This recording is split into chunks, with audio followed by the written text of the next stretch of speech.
मामा पापा, मुझे नींद नहीं आ रही। प्लीज मुझे कोई कहानी सुनाओ। आओ बेटा, मैं तुम्हें सुनाता हूँ। बेटा, मैं तुम्हें कुछ बातें बताना चाहता हूँ पहले, फिर मैं तुम्हें अपनी ज़िंदगी की कहानी सुनाऊंगा। वो ये कि बेटा देखो, तुम्हारे मामा पापा तुम्हारे साथ हैं और हमारे पास तुम हो। दाने पानी की भी कोई कमी नहीं है। तुम्हें इस ज़िंदगी की बहुत कदर करनी चाहिए, क्योंकि ये सब हर किसी के पास नहीं होता। हमें कोशिश करनी चाहिए कि जब ये सब चीज़ें हमारे पास हों तो ज़िंदगी को मुतमईन होकर गुजारें, एक दूसरे से प्यार करें और एक दूसरे का एहसास करें।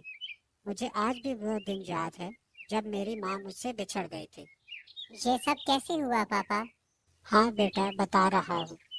मेरी माँ काफ़ी दिनों से बीमार थी और फिर एक रात मेरी माँ की तबीयत ज़्यादा ख़राब हो गई और मेरी माँ ने अपनी ज़िंदगी की चंद बातें मुझसे कहीं।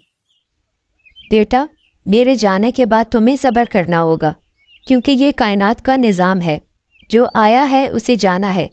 हर दुख को हंसते हुए सहना है, सख्त मेहनत करना है और अपने ऊपर यकीन रखना है। और फिर अचानक से मेरी माँ की आंखें बंद हो गईं हमेशा हमेशा के लिए।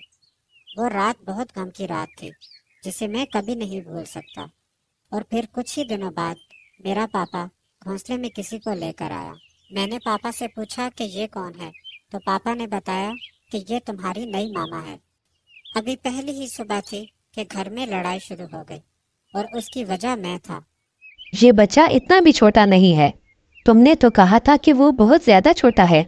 इसे अपना दाना कल खुद लाना होगा और ये हमारे साथ भी नहीं रहेगा। दाना तो ये खुद ले आया करेगा, लेकिन अगर तुम्हारी इजाजत हो तो कुछ दिन इसे साथ रख लेते हैं। लेकिन सिर्फ कुछ ही दिन। और मेरा पापा खामोश हो गया। अगले दिन जैसे ही मेरे पापा दाना लेने के लिए निकले, मेरी सुतेली माँ गुस्से से मुझे देखती रही और फिर चिल्लाना शुरू कर दिया। जाओ जाके दाना ढूंढो, मेरी तरफ क्या देख रहे हो? और मैं इस तरह दाना लेने के लिए निकल गया। इस तरह आज मेरा पहला दिन था जब मैं कुछ खाए बगैर घर से निकला था। मैं सारा दिन नदी किनारे बैठा रहा और अपनी माँ को याद कर करके रोता रहा, और मुझे भूख और प्यास का कोई एहसास ही नहीं हुआ। और फिर शाम हो गई और मैं डरते डरते अपने घर की तरफ चला गया।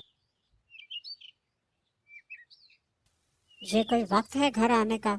सारा दिन तुम बाहर फिरते रहे हो। आज पापा मुझसे ऐसे बात कर रहे थे जैसे कोई अजनबी बात कर रहा हो।